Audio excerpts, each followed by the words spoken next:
სიცოცხლე იწყება ჩასახვის მომენტში. ერთ უჯრედში უკვე ჩაწერილია ყველაფერი.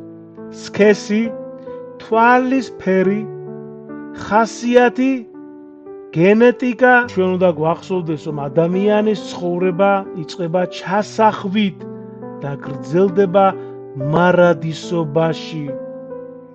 აბორტი არის მკვლელობა და ამავდროულად საკუთარი სულის დაღუპვის გზა.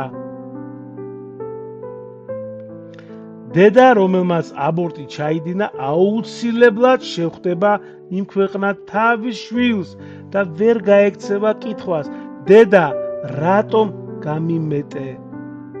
და აქვე მინდა რა თქმა უნდა ვთქვათ ესეც, რომ არ არსებობს ისეთი ცოდვა, რომ უფალმა არ მიუტევოს. არ არსებობს ესეთი ცოდვა გარდაცვლილი წმინდის გმობისა, ხო, რაც სახარებაში ამბობს თავად უფალი.